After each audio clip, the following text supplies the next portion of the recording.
ನನ್ನ ಹೆಸರು ಹಿಮಾಶ್ರೀ. ಆಲ್ಮೋಸ್ಟ್ ಎಲ್ಲರಿಗೂ ಗೊತ್ತಿದ್ದೀನಿ, ಮೀಡಿಯಾದವ್ರಿಗೆಲ್ಲ ಎಲ್ಲ. ನಾನು ಸ್ವಲ್ಪ ಮೂವೀಸ್ ಆದಮೇಲೆ ಗ್ಯಾಪ್ ಆಗಿತ್ತು, ಅಂದರೆ ವರ್ಕಿಗೆ ವೆಯ್ಟ್ ಮಾಡ್ತಾ ಇದ್ದೆ, ಯಾವುದಾದ್ರು ಒಳ್ಳೆ ಪಾತ್ರ ಸಿಗಲಿ, ಯಾವುದಾದ್ರೂ ಒಳ್ಳೆ ಮೂವಿ ಸಿಗಲಿ ಅಂತ. ಹೀಗೆ ಇರುವಾಗ ಅಂದರೆ ಕಾಸ್ಟಿಂಗ್ ಡೈರೆಕ್ಟ್ರಿಂದ ಕಾಲ್ ಬಂತು, ಹೋದೆ ಆಡಿಷನ್ಗೆ ಅಂತ. ಹೋಗೋ ದಿನ, ಇದೊಂದು ಚಿಕ್ಕ ಕತೆ ಹೇಳ್ತೀನಿ, ಚೆನ್ನಾಗಿದೆ, ಮಜಾ ಆಗಿದೆ. ನೀವೆಲ್ಲ ತುಂಬ ಸೈಲೆಂಟಾಗಿ ಸ್ವಲ್ಪ ಕೂತಿದ್ದೀರಾ, ಸ್ವಲ್ಪ ಈ ಕತೆ ಕೇಳಿದ್ರೆ ಎಂಜಾಯ್ ಮಾಡ್ತೀರಾ. ಸೊ ಹಾಗಾಗಿ ಹೋದೆ ಆಡಿಷನ್. ಹೋಗುವಾಗ ಎಷ್ಟು ಪ್ರಾಬ್ಲಮ್ ಆಯಿತು ಅಂದರೆ, ಹತ್ತಿರ ಇದೆ, ಒಂದು 8 ಕಿಲೋಮೀಟರ್ಸ್ ಏನು ನನ್ನ ಮನೆಯಿಂದ ಆಫೀಸ್ ಇರೋದು. ಸುತ್ತಾ ಇದ್ದಾನೆ ಆಟೋದವನು, ನನ್ನನ್ನು ಕರ್ಕೊಂಡು ಹೋಗಿ ಬಿಡ್ತಾನೆ ಇಲ್ಲ, ನನಗೆ ಲೊಕೇಶನ್ ಸರಿಯಾಗಿ ಗೊತ್ತಾಗ್ತಾ ಇಲ್ಲ. ಸೊ ದೇವು ಅವ್ರಿಗೆ ಕಾಲ್ ಮಾಡಿದೆ, ಸರ್ ನಾನು ಆಫೀಸ್ ಹತ್ರ ಸುತ್ತಾ ಇದ್ದೀನಿ, ಎಲ್ಲಿ ಅಂತ ಗೊತ್ತಾಗ್ತಾ ಇಲ್ಲ ಅಂತ. ನಾನು ಸ್ವಲ್ಪ ಸಮಯ ವೇಟ್ ಸರ್, ಹಂಗೆ ಸರ್, ಹಿಂಗೆ ಸರ್, ನೀವು ಗೊತ್ತಾಗ್ತಾ ಇಲ್ಲ ಸರ್, ಏನು ಸರ್ ನೀವು ಕಾಲೇಜ್ ಪಿಕ್ ಮಾಡ್ತಾ ಇಲ್ಲ ಅಂತ. ದೇವು ಸರ್ ಬ್ಲಾಸ್ಟ್ ಆಗ್ಬಿಟ್ರು. ಹೋದೆ, ನೋಡಿದ್ರು. ಹಾಂ ಓಕೆ ಅಮ್ಮ, ಎಷ್ಟು ಮೂವಿ ಮಾಡಿದ್ಯಾ? ಹಾಂ ಸರ್, ಒಂದು 15 ಮೂವಿ ಮಾಡಿದ್ದೀನಿ, ರಿಲೀಸ್ ಆಗಿದೆ ಸರ್, ಸೀರಿಯಲ್ ಎಲ್ಲ ಮಾಡಿದ್ದೀನಿ. ಓ ಹೌದಾ, ಓಕೆ, ಹಾಂ ಸರಿ ನಾವು ಹೇಳಿ ಕಳಿಸ್ತೀವಿ ಅಂತ ನಾನು ಬಂದೆ. ಕಾಲ್ ಆಯಿತು ನವೀನ್ ಸರ್, ಸರ್ ಅವ್ರಿಗೆ ಬೇಡ ಸರ್, ಅವ್ರಿಗೆ ಭಾರಿ ಬೈತು ಸರ್, ಅವ್ರಿಗೆ ಜೋರ್ ಸರ್, ಹಾಗೆ ಹಿಂಗೆ. ಹೌದಾ, ಹಂಗಲ್ಲ, ಇಲ್ಲಲ್ಲಪ್ಪ ನನ್ನ ಹತ್ರ ಚೆನ್ನಾಗೇ ಮಾತಾಡೋದು ಫೋನಲ್ಲಿ. ಓಕೆ, ಅದಾದ್ಮೇಲೆ ಮತ್ತೆ ಓಕೆ ಏನೋ ಆಯ್ತು ಬಿಡಪ್ಪ, ಮೂವಿ ಆಗಲ್ಲ ಇದು ನನಗೆ ಅಂತ ಹೇಳಿ ಸುಮ್ಮನೆ ಅದೇ. ಅದಾದ್ಮೇಲೆ ಮತ್ತೆ ನಮ್ಮ ನವೀನ್ ಸರ್ ಅವರು ಕಾಲ್ ಮಾಡಿದ್ರು, ಇಲ್ಲಮ್ಮ ಬಾ ನಾವು ಒಂದ್ಸಲ ಮಾತಾಡೋಣ, ನಾನೆಲ್ಲ ಡಿಸ್ಕಷನ್ ಮಾಡ್ತೀನಿ, ಆಫೀಸ್ಗೆ ಬಾ ಅಂತ. ಸರಿ, 2ನೇ ಟೈಮ್ ಏನು ಪ್ರಾಬ್ಲಮ್ ಆಗಲಿಲ್ಲ, ಫಸ್ಟ್ ಟೈಮ್ ಗೊತ್ತಿತ್ತಲ್ಲ ಲೊಕೇಶನ್, ಹಾಗಾಗಿ ಹೋದೆ, ಮಾತಾಡಿದ್ರೆ. ನಮ್ಮ ನವೀನ್ ಸರ್ ನೋಡಿದಾಗ ಯಪ್ಪ ತುಂಬ ಸ್ಟ್ರಿಕ್ಟ್ ಅಪ್ಪ ಇವರು, ಹೆಂಗಪ್ಪ ಮಾತಾಡೋದು ಇವ್ರ ಹತ್ರ ಅನಿಸ್ತು.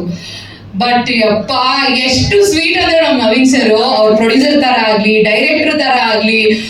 ನನ್ಗೆ ಈಗ ನಾನೊಂದು ಇಲ್ಲ ಅಂದ್ರೆ 15 ಸಿನಿಮಾ ಮಾಡಿದ್ದೀನಿ, ಆಲ್ಮೋಸ್ಟ್ ಡೈರೆಕ್ಟರ್ ನೋಡಿದ್ದೀನಿ. ಒಬ್ರು ಸ್ವಲ್ಪ ಕೋಪ ಮಾಡ್ಕೊಳ್ತಾರೆ ಬೇಗ, ಕೆಲವೊಬ್ರು ಸೈಲೆಂಟ್ ಆಗಿರ್ತಾರೆ, ಎಲ್ಲ ತರ ನೀವು ನೋಡಿರ್ತೀರಾ. ಬಟ್ ನಮ್ಮ ನವೀನ್ ಸರ್ ತರ ನಾನು ಯಾವ ಡೈರೆಕ್ಟರ್ನು ನೋಡಿಲ್ಲ. ಎಷ್ಟೊಂದು ಮಗು ತರ ಅವ್ರ ಮನೆ ಹೆಣ್ಮಕ್ಳು ತರ ನಮ್ಮನ್ನ ಟ್ರೀಟ್ ಮಾಡಿದ್ದಾರೆ.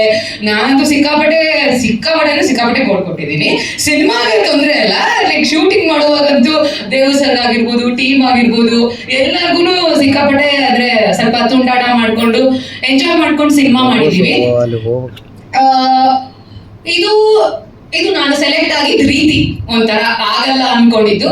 ಬಟ್ ಸಿನಿಮಾ ಸೆಲೆಕ್ಟ್ ಆದ್ಮೇಲೆ ಒಂದು ನನಗೆ ಈ ಪಾತ್ರ ಹೇಳಿದ್ರು, ಈ ತರ ಇದೆ ಸಂಧ್ಯಾ ಅನ್ನೋ ಪಾತ್ರ, ಹಳ್ಳಿ ಹುಡುಗಿ, ಮೇಕಪ್ ಏನ್ ಇರಲ್ಲ ಅಮ್ಮ, ಹೆಂಗಿರುತ್ತೋ ಹಂಗೆ ಮಾಡ್ಬೇಕಾಗತ್ತೆ, ನ್ಯಾಚುರಲ್ ಆಗಿರುತ್ತೆ, ಮಂಡ್ಯ ಭಾಷೆ ಮಾತಾಡ್ಬೇಕು ಅಂದ್ರು. ಸೊ ನಾನಿವತ್ತು ಆ ತರ ಪಾತ್ರ ಮಾಡಿಲ್ಲ, ಆಲ್ಮೋಸ್ಟ್ ಸ್ವಲ್ಪ ಮಾಡ್ರನ್ ಆ ತರ ಪಾತ್ರಗಳನ್ನ ನಂಗೆ ಅದೇ ಸಿಕ್ಕಿರೋದು ಆಲ್ಮೋಸ್ಟ್ ಆಗಿ. ಸೊ ಓಕೆ ನೋಡುವ ಸರ್, ಮಾಡ್ತೀನಿ ನಾನು ಹಾಗಿದ್ರೆ ಅದೇನೆ, ಇಲ್ಲಮ್ಮ ಸ್ವಲ್ಪ ಕಾಡು ಅದರಲ್ಲೆಲ್ಲ ಇರುತ್ತೆ, ಮಾಡ್ಬೇಕಾಗತ್ತೆ. ಹಾ ಸರ್, ನಾನು ಮಲ್ನಾಡು ಹುಡುಗಿ, ನಾನು ಶಿವಮೊಗ್ಗದವಳು, ನನಗೆ ಕಾಡು ಗೀಡ್ ಅದೆಲ್ಲ ಹೊಸ ಪರಿಚಯ ಏನಿಲ್ಲ, ನಾನು ಮಾಡ್ತೀನಿ ಸರ್. ಸದಸ್ಯರಿಗೆ thank you so much. First of all Naveen ಸರ್ಗೆ ತುಂಬ ಥ್ಯಾಂಕ್ಸ್ ಹೇಳಬೇಕು, ಆ್ಯಂಡ್ ಎಸ್ಪೆಷಲಿ ದೇವ್ ಸರ್ಗೆ ನನ್ನನ್ನು ಸೆಲೆಕ್ಟ್ ಮಾಡಿದ್ದಕ್ಕೆ. ಹಂಗೆ ಬಂದೆ, ಆಡಿಷನ್ ತಗೊಂಡಿಲ್ಲ, 2 ನಿಮಿಷ ಮಾತಾಡ್ಸಿದ್ರು, ಹಾಗೆಯೇ ಓಕೆ ಸೆಲೆಕ್ಟೆಡ್ ಅಷ್ಟೇ ಕಳಿಸ್ಬಿಟ್ಟು ನಾನು ಖುಷಿಯಲ್ಲಿ ಬಂದೆ.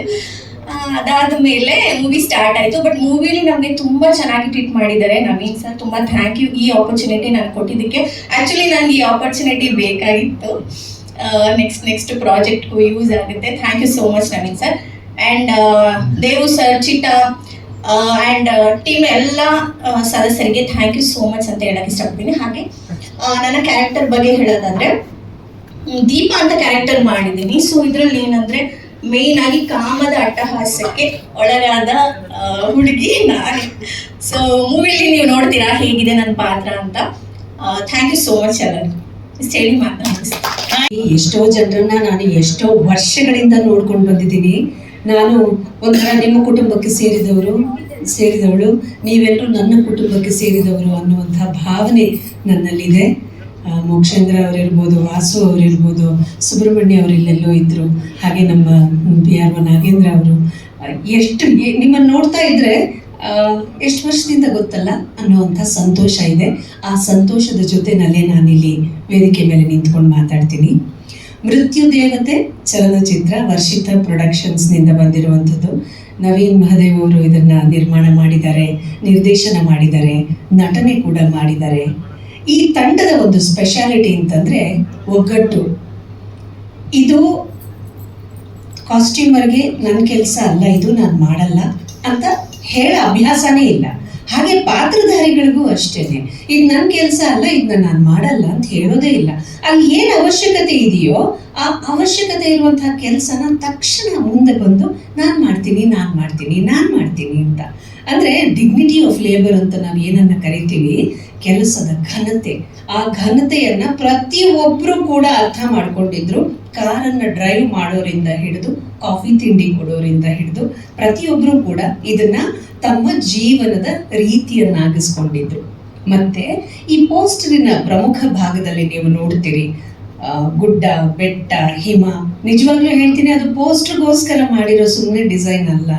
ಅಂಥ ಒಂದು ಚಂದದ ವಾತಾವರಣದಲ್ಲಿ ನಾವು ಚಿತ್ರೀಕರಣವನ್ನ ಮಾಡಿದ್ದೇವೆ.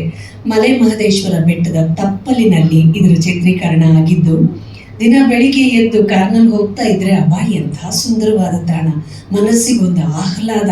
ಬೆಟ್ಟ, ಗುಡ್ಡ, ನೀರು, ಹಿಮ, ಕಲ್ಲು, ಎಲ್ಲೋ ಒಂದು ಕಡೆ ಆನೆಗಳು ಪಾಸ್ ಆಗ್ತವೆ ಇಲ್ಲಿ ಅಂತಂದಾಗ ನಮ್ಮಲ್ಲಿ ಒಂದು ನಿರೀಕ್ಷೆ, ಆನೆ ಕಾಣ್ಬೋದೇನೋ ನೋಡೋಣ ಅಂತ. ಇಂಥ ನಿರೀಕ್ಷೆ, ಆಸೆಗಳನ್ನೆಲ್ಲ ಹೊತ್ತು ನಾವು ಚಿತ್ರೀಕರಣದ ತಾಣಕ್ಕೆ ಹೋಗಿ, ಮತ್ತೆ ಅಲ್ಲಿದ್ದಂಥ ವಾತಾವರಣ ಹೇಳ್ತೀನಿ ನಾನು.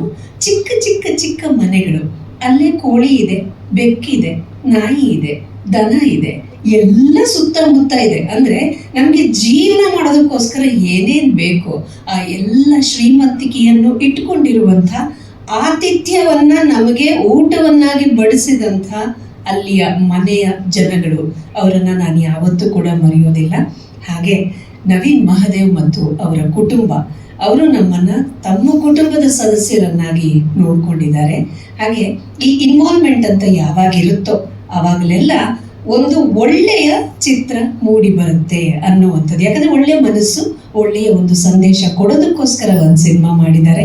ಆದ್ರಿಂದ ಈ ಚಿತ್ರ ನಿಜವಾಗ್ಲೂ ಚೆನ್ನಾಗಿ ಮೂಡಿ ಬರುತ್ತೆ ಅನ್ನೋ ಭರವಸೆ ನನಗಿದೆ. ಎಲ್ಲ ಗಣ್ಯರಿಗೆ ಹಾಗೆ ನನ್ನ ಪ್ರೀತಿಯ ಮಾಧ್ಯಮ ಮಿತ್ರರಿಗೆ ನಮಸ್ಕಾರಗಳು. ಮೃತ್ಯು ದೇವತೆ ಸ್ಟಾರ್ಟ್ ಮಾಡೋದು ಅಂತಾನೆ ಗೊತ್ತಾಗ್ತಾ ಇಲ್ಲ ಸರ್. ಈಗ ಎಲ್ಲರನ್ನು ಒಟ್ಟಿಗೆ ನೋಡಿ ಆಕ್ಷನ್ ಕಟ್ಟು ಕ್ಯಾಮ್ರಾ ಒಂದು, ಆಕ್ಷನ್ ಕಟ್ ಒಂದಿಲ್ಲ. ಯಾಕಂದ್ರೆ ಮೊದಲನೇ ದಿನ ನಾನು ಸರ್ನ ಭೇಟಿ ಮಾಡಿದಾಗ ನಾನು ಸ್ಕ್ರಿಪ್ಟ್ ನಾನು ಕೇಳಿದಾಗ ನಾನು ಅವ್ರ ಹತ್ರ ಕೇಳಿರೋದು ಫಸ್ಟ್ ಕ್ವೆಶನ್, ಸರ್ ಯಾವಾಗಿಂದ ಶೂಟ್ ಸ್ಟಾರ್ಟ್ ಮಾಡ್ತೀರಾ? ಯಾಕಂತಂದ್ರೆ ನನ್ಗೆ ಇದು ಮೊದಲನೇ ಚಿತ್ರ ಅಲ್ಲ ನನಗೆ, ಮಹಿಳಾ ಪ್ರಧಾನ ಚಿತ್ರ. ಯಾಕಂದ್ರೆ ನಾನು ಹಿಂದೆ ಕೂಡ ನಾನು ಸಹಾರಾ ಅನ್ನೋ ಒಂದು ಮಹಿಳಾ ಪ್ರಧಾನ ಚಿತ್ರನ ಮಾಡಿದ್ದೆ. ಸೊ ಅಲ್ಲಿ ನನಗೆ ಎಕ್ಸ್ಪೀರಿಯನ್ಸ್ ಇತ್ತು, ಹೆಂಗೆ ನಾವು ಫಸ್ಟ್ ಡೇ ಇಂದ ಫಸ್ಟ್ ಶಾರ್ಟ್ ಇಂದ ಹಿಡಿದು ಲಾಸ್ಟ್ ಶಾರ್ಟ್ ತನಕನೂ ನಾನು ಇರ್ತೀನಿ ಸಿನಿಮಾದಲ್ಲಿ. ಅಂತಂದ್ರೆ ನನ್ನ ಡೆಡಿಕೇಶನ್ ಈ ಚಿತ್ರಕ್ಕೆ 100:100 ಇರಬೇಕು, ಫುಲ್ಲು ಒಂದು ಮಾರ್ಕ್ಸ್ ಬಿಡಬಾರ್ದು. ಸೊ ನಾನು ಅಷ್ಟನ್ನ ಡೆಡಿಕೇಶನ್ ಹಾಕ್ತೀನಿ ಅನ್ನೋ ನಾನು ಅವ್ರಿಗೆ ಭರವಸೆ ಕೊಟ್ಟೆ. ಸರ್ ಅದನ್ನ ನಂಬ್ಕೊಂಡ್ರು. ಸೊ ನಾನು ನಿಮ್ಮ ಕನಸಿನ ಪಾತ್ರಕ್ಕೆ ನಾನು ಒಂದು 100ಗೆ ಒಂದು 10% ಮ್ಯಾಚ್ ಮಾಡಿದ್ದೀನಿ ಅಂತ ನಾನು ಹೇಳ್ಕೊಳಕ್ಕೆ ಇಷ್ಟಪಡ್ತೀನಿ ಸರ್. ಸೊ ನನ್ನ ಪಾತ್ರದ ಹೆಸರು ಆರ್ತಿ ಅಂತ. ಆರ್ತಿ ಒಂದು ಅವಳ ಬಿಹೇವಿಯರ್ ಹೆಂಗಿರತ್ತೆ ಅಂತಂದ್ರೆ, ಅವಳು ತುಂಬಾ ಮುಗ್ಧತೆ ಇರೋಂತ ಒಂದು ಹುಡುಗಿ. ಯಾವಾಗ ಒಂದು ಹುಡುಗಿನ ನೀವು ಕೆಣಕಿದ್ರೆ ಆ ಎಕ್ಸ್ಟ್ರೀಮ್ ಲೆವೆಲ್ಗೆ ಹೋಗೋಂತ ಒಂದು ಬರುತ್ತಲ್ಲ, ಟ್ರಾನ್ಸಿಷನ್ ಬರುತ್ತಲ್ಲ, ಆ ಟ್ರಾನ್ಸಿಷನ್ ಅಲ್ಲಿ ಇರೋಂತ ಒಂದು ಪಾತ್ರ.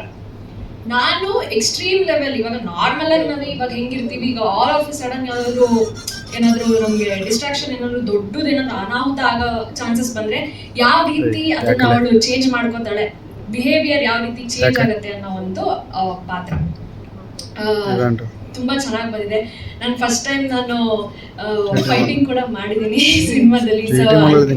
ಸರ್ಗೆ ನಾನು ನೆನಪಿಸ್ಕೊಂತೀನಿ. ಸೊ ತುಂಬಾ ಅದ್ಭುತವಾಗಿ ಬಂದಿದೆ ನನ್ನ ಸೀಕ್ವೆನ್ಸು. ಹಾಗೆ ನಮ್ಮ DOP ಸರ್, ಅನಿ ಸರ್ ತುಂಬಾ ಅಚ್ಚುಕಟ್ಟಾಗಿ ನಮ್ಮನ್ನೆಲ್ಲರೂ ತೋರಿಸಿದ್ದಾರೆ. ಆ್ಯಂಡ್ ದ ಪೇಷನ್ಸ್, ಅವ್ರಿಗಿರೋಂಥ ಪೇಷನ್ಸು ಮತ್ತೆ ಚಿಟ್ಟಾ ಸರ್ ಅಷ್ಟೇ ಇಬ್ರು ನಿಂತ್ಕೊಂಡು. ಯಾಕಂತಂದ್ರೆ because the camera lens is different. ನಾನು ಇಷ್ಟು ದಿನ ಯೂಸ್ ಮಾಡೇ ಇರಲಿಲ್ಲ, ನಾನು ಆ ಥರ ಲೆನ್ಸ್ ನಾನು ಫೇಸ್ ಮಾಡಿರಲಿಲ್ಲ. ಮೃತ್ಯು ದೇವತೆ ಮೊದಲನೇ ಸಲ ಕತೆ, ಚಿತ್ರಕಥೆ, ಸಂಭಾಷಣೆ ಬರೆದು ನಿರ್ದೇಶನ ಮಾಡಿದ್ದೀನಿ. ದಯವಿಟ್ಟು ಆಶೀರ್ವದಿಸಿ ಹಾರೈಸಿ ಅಂತ ನಾನು ಕೇಳ್ಕೊತೀನಿ. ಟ್ರೈಲರ್ ನೋಡಿದ್ರಿ, ಹಾಡು ನೋಡಿದ್ರಿ, ಅದ್ರ ಪವರ್ ಹೇಗಿದೆ ಅಂತ ನೀವು ತಿಳ್ಕೊಂಡಿದ್ದೀರಿ. ಹಾಡು ಮಾಡಿದೆ ನಾನು. ಹಾಡು ಅನ್ನೋದಕ್ಕಿಂತ ಸಿನಿಮಾನು ಹಾಗೆ ಇದೆ. ಹಾಡು ಎಷ್ಟು ಎನರ್ಜೆಟಿಕ್ ಆಗಿದೆಯೋ ಅದೇ ಎನರ್ಜಿ ಮೂವಿನೇ ಇದೆ. ನಮ್ಮ ಮೂವಿನಲ್ಲಿ ಒಂದು ಡೈಲಾಗ್ ಇದೆ. ಒಂದು ಹುಡುಗಿ ಪಾಪ ತುಂಬಾ ತೊಂದರೆ ಸಿಕ್ಕಾಕೊಂಡಿರ್ತಾಳೆ. ಎಷ್ಟು ತೊಂದರೆ ಅಂದ್ರೆ ಸಾಕಷ್ಟು ತೊಂದರೆ ಕೊಡ್ತಾನೆ ಇರ್ತಾರೆ ಹುಡುಗರು ಒಂದು ಹುಡುಗಿಗೆ. ಅದೇ ಆರತಿ ಪಾತ್ರಕ್ಕೆ. ಆದ್ರೂ ಅವಳು ಸಹನೆಯಿಂದ ಬಂದ್ಬಿಟ್ಟು ಒಂದು ಡೈಲಾಗ್ ಹೇಳ್ತಾಳೆ, ಈ ಕುಡಿತ, ಅನವಶ್ಯಕವಾದ ದುಡ್ಡು, ಈ ಕೆಟ್ಟ ಸ್ನೇಹಿತ, ದುರಹಂಕಾರ, ಈ ತರ ಇರೋ ಜಾಗದಲ್ಲಿ ಮಾನಕಂಜ ಹೆಣ್ಮಕ್ಳು ಇರಬಾರ್ದು ಅಂತ ಅಂದ್ಬಿಟ್ಟು ಸಹನೆಯಿಂದ ತೊಂದರೆಗೊಳಗಾಗಿ ಹುಡುಗಿ ಸಹನೆಯಿಂದ ಎದ್ದೋಗ್ತಾಳೆ. ಅದು ಈ ಚಿತ್ರ. ಆ ತೊಂದರೆ ತೀರಾ ಯಥೇಚ್ಛವಾಗಿ ಆಗೋದೇ ಈ ಮೃತ್ಯುದೇವತೆ, ಆ ಚಂಡಿ ಚಾಮುಂಡಿ ಅನ್ನೋದು ನಾನು ಹೇಳಿರೋ ವಿಷಯಗಳು. ಎಲ್ಲಾನು ಕೈ ಮುಗಿದು ಕೇಳ್ಕೊತೀನಿ. ಎಲ್ಲ ಹಿರಿಯರಿದ್ದೀರಾ, ಗಣ್ಯರಿದ್ದೀರಾ, ಆಶೀರ್ವಾದ ಮಾಡಲೇಬೇಕು. ಇನ್ನು ನಮ್ಮ ಜರ್ನಿ ಪಾಪ ಎಲ್ಲ ಅವರೇ ಮಾತಾಡ್ಬಿಟ್ರು ನನ್ನ ಬಗ್ಗೆ. ವಿನಯ್ ಪ್ರಸಾದ್ ಮ್ಯಾಮ್ಗೆ ನಾನೊಂದು ತುಂಬ ಚಿರಋಣಿ, ಅವ್ರ ಆಶೀರ್ವಾದ ಇರಲಿ ಅಂತ ಅವ್ನು ಕೇಳ್ಕೊತೀನಿ. ಇನ್ನು ನಮ್ಮ ಕುಟುಂಬ ನೀವು ಎಲ್ಲರೂ ಸೇರಿ ಸಕ್ಸಸ್ ಮಾಡೋದ್ರಷ್ಟು, ಪಾಪ ಹೆಣ್ಮಕ್ಳು ಕಷ್ಟಪಟ್ಟಿರೋಷ್ಟು ನೀವು ಸ್ವಲ್ಪ ಆಶೀರ್ವಾದ ಮಾಡಿ ಹಾರೈಸಿದ್ರೆ ನಾವು ಇಷ್ಟು ಕಷ್ಟಪಟ್ಟಿರೋದಕ್ಕೊಂದು ಅರ್ಥ ಸಿಗುತ್ತೆ. ದಯವಿಟ್ಟು ಚಲನಚಿತ್ರನ ಮಾಡಿರೋದನ್ನು ಮೊದಲನೇ ಸಲ ಅಂತ ಇದು ಮಾಡೋಕೆ ಹೋಗ್ಬಿಡಿ. ಥಿಯೇಟ್ರಲ್ಲಿ ಹೋಗಿ ಚಿತ್ರ ನೋಡಿ ಹಾರೈಸಿ ಅವ್ರು ಪಟ್ಟಿರೋ ಕಷ್ಟಕ್ಕೆ ನೀವು ಫಲ ಕೊಡೋದು ನೀವು ನೋಡೋದು ಅಂತ ನಾನು ಕೇಳ್ಕೊಂತೀನಿ.